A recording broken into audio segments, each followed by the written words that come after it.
C'est vous le légionnaire qui avez vu Holkar? Oui, c'est moi, et je peux vous garantir que je l'ai reconnu. C'est bien lui, capitaine Angoril.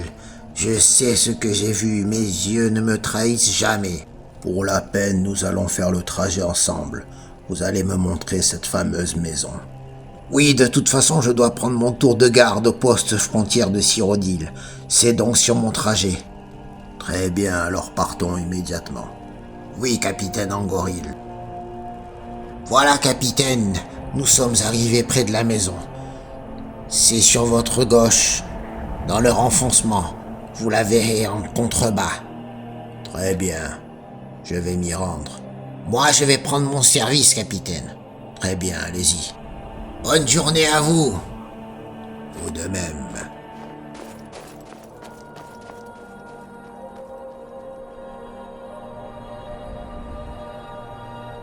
Il est temps d'aller voir si mon frère d'armes que je croyais mort est toujours vivant.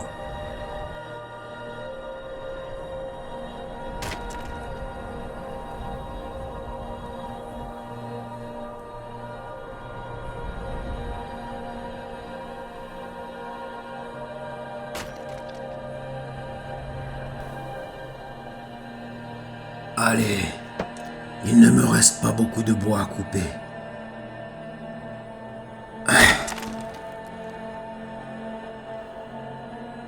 On fera un bon feu ce soir. Egma sera contente. Mon vieux frère d'armes, tu as l'air en forme pour quelqu'un que je croyais mort. Angoril! Mais comment m'as-tu trouvé? C'est le légionnaire qui s'est rendu chez toi l'autre jour qui m'a informé de ta présence ici. Je dois reconnaître que je ne l'ai pas cru sur le coup. Mais je suis assez stupéfait de voir qu'il avait raison. Et j'ai comme cette impression que ma présence n'a pas l'air de te faire plaisir. Écoute, Angoril, je vais être assez franc avec toi. Je ne suis plus le Holkar que tu as connu il y a quelques années. J'ai beaucoup changé.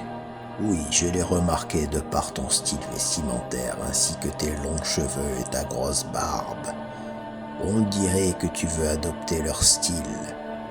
J'espère que tu ne pries pas leur fausse divinité quand même. Non, je te rassure, je ne suis pas un adorateur de Talos. Mais je dois t'avouer une chose. Oui, je sais, on me l'a dit. Tu as refait cette terrible erreur de Skingrad. Oui, mais c'est moi, et je ne peux pas me prendre pour quelqu'un d'autre. Je suis comme ça, Angoril. Je ne peux pas changer ma nature, et j'ai trouvé le bonheur auprès de cette femme. Elle est tout ce que j'aime désormais. Elle fait mon bonheur au quotidien. Je suis heureux à ses côtés. Tant mieux pour toi si tu es heureux dans ta nouvelle vie. Et je dois reconnaître que je me sens quand même trahi, Holkar. Oui, je te comprends, Angoril. Je sais ce que tu ressens. Non, je ne pense pas que tu saches ce que je ressens. Tu étais notre leader, et lorsque nous t'avons perdu après la terrible défaite de la bataille de Vendôme, j'ai mis du temps à faire le deuil de ta mort. J'ai ensuite pris ta succession. Elenwen m'a nommé à ce poste. Mais la joie d'accéder à ce rang a été de courte durée. Elle a totalement refusé que j'envoie une offensive sur Vendôme pour nous venger de cette défaite. Selon elle, le Talmor doit rester en retrait et tirer les ficelles en coulisses d'un éventuel futur conflit entre les rebelles nordiques et la Légion impériale. Alors tu penses bien qu'entre les prises de décision d'Elenwen, ta nouvelle vie, ainsi que celle de mon frère qui se contente de faire des petits larcins, je n'ai plus de réel allié. Réfléchis, mon frère. Reviens parmi nous. Tu sais que j'ai un profond respect pour toi, Angoril, mais ce n'est pas possible. Je ne peux plus faire marche arrière. Je suis vraiment bien dans ma nouvelle vie, et si tu m'estimes beaucoup, tu dois respecter ceci. Oui, tu as raison, mon frère. Je dois respecter ta décision, et si tu es en paix dans cette nouvelle vie, c'est le principal. Mais si le Holkar que j'ai toujours connu devait refaire surface, sache que tu seras toujours le bienvenu parmi les tiens. Je te souhaite bonne chance pour le futur, mon frère. En ce moment, je réside à Elgen. Tu sais donc où je suis. Adieu, Angoril. Adieu, Olkar. Je te souhaite d'être heureux dans ta nouvelle vie. Quel gâchis de voir ce qu'est devenu Olkar. Il était le leader des armées du Talmor en bord de ciel. Il était le principal adjoint d'Elenwen. Et il est devenu un simple fermier nordique. Quel triste jour. Je suis rassuré qu'Angoril ait bien pris le fait que je veuille me consacrer à ma nouvelle vie. Je ne vais plus avoir peur de me rendre dans des villes comme Épervine. Je vais pouvoir me balader en toute liberté sans avoir peur d'être vu par des membres du Talmor. Et je vais surtout me consacrer à de nouvelles activités comme trouver un travail. Je voulais vous faire part d'une chose. Cela fait plus de 4 ans que je n'ai plus quitté notre domaine. Et j'aimerais trouver de nouvelles occupations. Je n'ai plus la richesse que je possédais autrefois. Je vis modestement, mais j'aimerais trouver un travail. Gagner honnêtement ma vie comme tout bon citoyen de bord de ciel. Si tu ressens le besoin de te rendre à Épervine pour trouver un travail et diversifier tes occupations, fais-le, Olkar. Je te remercie pour ta compréhension, mon amour. Mais dis-moi, Olkar, sais-tu manier les armes? Non, je reconnais que lorsque j'étais membre du Talmor, j'utilisais surtout des sorts de magie. Et mon niveau a drastiquement baissé avec les années. Justement, sais-tu que les routes de bord de ciel sont dangereuses?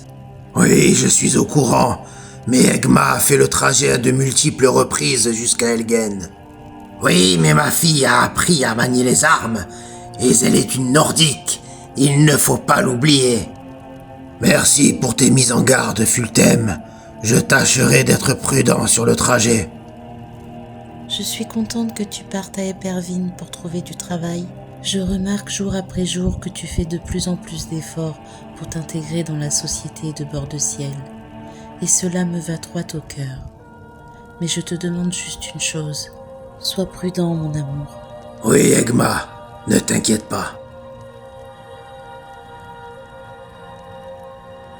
Je reviendrai ce soir après avoir gagné un bon salaire. Courage, Olkar. C'est le début d'une grande aventure pour moi. Je suis tellement heureux de me rendre à Épervine afin de trouver un travail. La route est agréable. Je reconnais que notre domaine ne se trouve pas à côté d'Épervine, et je suis enthousiaste à l'idée de braver un nouveau défi.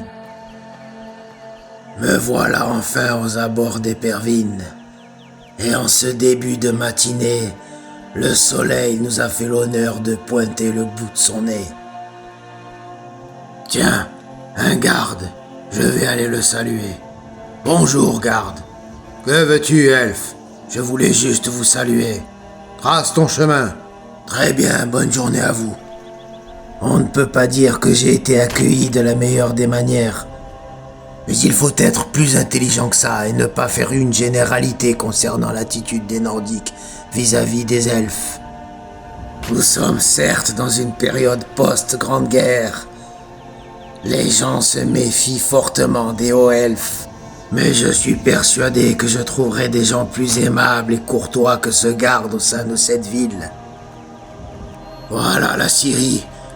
Je vais aller demander à cette personne s'ils ont besoin de main-d'œuvre. Bonjour, monsieur. Excusez-moi de vous déranger, c'est vous le responsable des lieux? Allez voir Bolund du côté de la Syrie. C'est lui le responsable. Très bien, merci.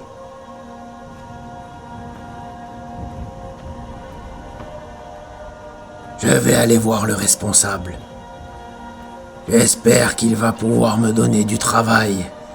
Je suis motivé et déterminé à gagner un peu d'argent. Bien le bonjour. Est-ce vous le propriétaire de la Syrie d'Épervine? Et pourquoi voulez-vous savoir qui est le propriétaire des lieux? À vrai dire, je suis à la recherche d'un travail. Et j'aurais aimé savoir s'il était possible de travailler au sein de votre Syrie. Alors pour commencer, sachez que je suis le responsable et non le propriétaire de cette Syrie. Elle appartient au Jarl d'Enger. Et deuxièmement, il est hors de question de donner un travail à quelqu'un de votre race. Allez voir Runil, le responsable du cimetière. Il est des vôtres. Très bien, merci pour votre amabilité. Vous devriez quitter la ville. Ce serait une meilleure option pour nous tous. Je dois reconnaître que je suis particulièrement déçu par cette décision. Je misais beaucoup sur la Syrie pour trouver mon premier travail. Mais ce qui m'embête le plus, c'est qu'on me juge non pas sur mes compétences, mais sur mon physique. Voici le cimetière tenu par un haut elfe. J'espère qu'il me donnera du travail. Allez, c'est le moment de me lancer. Je dois aller lui parler. Je l'aperçois au loin. Bonjour, prêtre. Bonjour, visiteur. J'aimerais vous parler, s'il vous plaît. Suivez-moi, rentrons. Très bien. Donnez-vous la peine d'entrer, prenez place. Je vous remercie pour votre accueil, prêtre. La chaise est libre à côté de moi. Venez vous installer. Je vous remercie. Alors, qu'est-ce qui vous amène ici, visiteur? À vrai dire, pour être honnête avec vous, je suis à la recherche d'un travail. Et ça ne paraît pas évident pour un haut elfe comme moi dans une ville assez xénophobe. Je pense que vous pouvez me comprendre au vu de vos origines. Sachez que je suis le parfait exemple d'une intégration réussie au sein d'une ville comme Épervine. Ne perdez pas espoir, mon garçon. Les habitants de cette ville sont réticents aux étrangers au premier abord. Mais ensuite, ils deviennent si gentils et si solidaires. Oui, j'ai remarqué qu'ils sont réticents au premier contact d'un étranger. Mon apprenti Cust s'occupe de l'entretien du grand cimetière d'Épervine. Cela vous convient de lui donner un coup de main dans les tâches quotidiennes? J'en serais ravi. Je vais prévenir Cust. Ah, Cust, tu tombes bien. Je t'ai trouvé de l'aide pour entretenir le cimetière. Excellente décision, Runil. Il viendra tous les jours pour t'aider dans tes tâches quotidiennes. Enchanté, moi c'est Cust. Enchanté, je m'appelle Olkar. Très bien, commence à balayer entre les tombes. Oui, j'y vais immédiatement. Je suis ravi d'avoir enfin trouvé un travail. Je suis reconnaissant envers ce vieux prêtre Altmer. Il n'a même pas cherché à savoir comment je m'appelais. Il m'a fait confiance rien qu'en discutant avec moi. Je lui suis très reconnaissant pour son geste. Vous avez travaillé d'arrache-pied durant 4 heures. Je vous remercie pour votre rendement. Je vous donne la somme de 5 septimes en attendant de vous revoir demain matin. Et sachez que je me nomme Runil. Enchanté, moi c'est Olkar. Que la lumière d'Arkay vous guide, Olkar. Bonne fin de journée. À demain. Au revoir, Runil. Et encore merci. Merci à vous. Je suis finalement heureux de ma première journée au sein d'Épervine. J'ai réussi à trouver un travail et j'ai contribué au nettoyage du cimetière. J'ai déjà hâte de revenir demain et de travailler avec Cust. Je reconnais aisément que le chemin du retour ne sera pas aussi facile que l'aller. J'ai une journée de travail dans les pattes et ça se ressent dans les montées. J'ai beaucoup plus de difficultés. Mais il fait beau, il y a le chant des oiseaux. C'est agréable. J'ai hâte de montrer la somme d'argent que j'ai gagnée à Egma. J'espère qu'elle sera fière de moi. Il y a l'air d'avoir de l'agitation au loin. Qu'est-ce que c'est que ça? Je devrais peut-être emprunter une autre route. Tiens, Il se dirige vers moi. Bonne cible. Tiens, prends ça! Éloignez-vous de moi, je ne vous ai rien fait. Regarde comment il se bat avec sa hache. Mais tu vas mourir, oui. Mais laissez-moi, s'il vous plaît, je ne vous ai rien fait. Tu vas mourir, misérable elfe. Il va mourir. Laissez-moi. Allez. Allez-vous-en. Tiens. Allez. Reviens ici! Laissez-moi. Ne t'échappe pas! Je dois maudit m'échapper au elfe. plus vite. Je ne peux rien faire contre eux. Il s'enfuit, c'est lâche. Allez. Allez, je dois m'échapper au plus vite.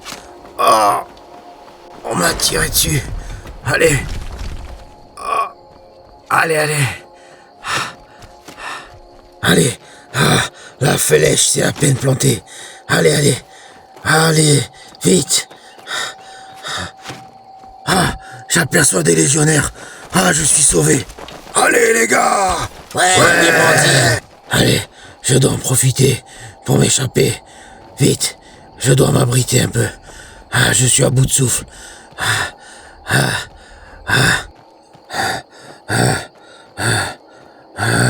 Il y a des hautes herbes. Ça fera l'affaire. Allez.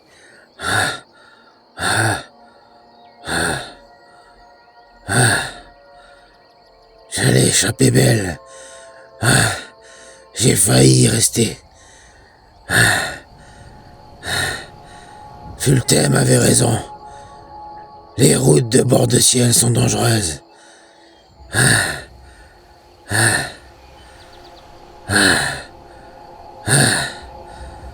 Je dois retourner au plus vite au domaine. Allez, j'y suis presque. Me revoilà chez moi.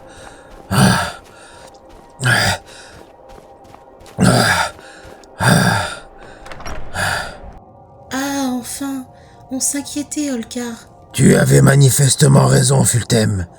Les routes de bord de ciel sont dangereuses. J'ai failli y rester sur le trajet du retour. Je t'avais prévenu, mais tu n'en as fait qu'à ta tête. J'étais très inquiète, Olkar. Quel bonheur de te voir de retour. Je reconnais que c'est un gros choc. Non seulement ma magie ne vaut plus rien, mais je n'ai même pas su me défendre avec ma hache. Mais c'est pas grave, mon père peut t'apprendre le maniement des armes. Je peux effectivement t'enseigner cet art. J'étais considéré comme un expert au sein de l'Ordre des Lames.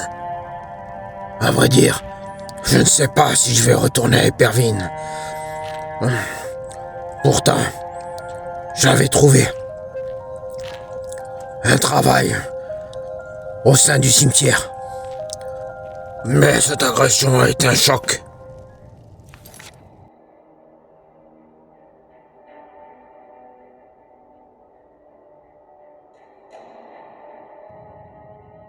Je suis de plus en plus dégoûté par l'attitude des gens, et même des plus proches. Olkar, que je croyais comme un frère d'armes, m'a en fait trahi. Tout ça pour vivre une simple idylle avec une sale nordique. Il était le leader des armées du Talmor de bord de ciel, et il se retrouve à couper du bois au fin fond d'un domaine perdu d'Épervine. Je pense qu'il est temps d'agir. Il est temps de le ramener à la raison, de lui rappeler qu'il doit servir le Talmor avant tout, pour la suprématie des hauts elfes, pour la gloire du domaine Aldmeri. Je dois ramener Olkar à la raison. Soldats, nous voici aux abords d'Épervine. Garde, nous allons pénétrer au sein de votre ville, que cela vous plaise ou non. Mais je n'ai rien dit. Cette ville est moche, et elle doit regorger d'adorateurs de Talos. J'en suis persuadé. Vous allez tous m'attendre ici. Je suis à la recherche d'une personne susceptible de nous aider. Je vais aller voir le garde à l'entrée de la longère du Jarl. Lui va pouvoir m'indiquer où se trouve cette personne. Garde, je cherche Sidger. Où se trouve-t-il? La dernière fois que je l'ai vu, c'était vers le cimetière tout à l'heure. Je vous remercie pour votre aide.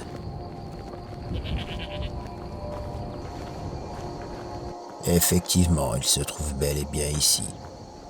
Je dois lui parler.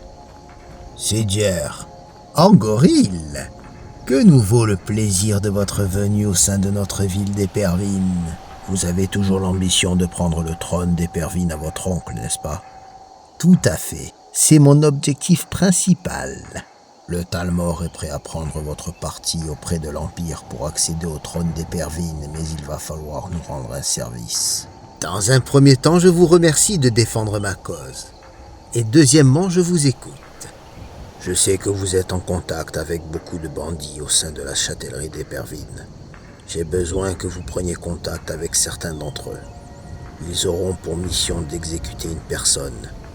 Cette personne est une femme nordique qui vit dans un domaine dans les montagnes d'Éperville. Mais il ne faut surtout pas que son compagnon, qui est un haut elfe, meure. Il se nomme Olkar et lui doit rester en vie.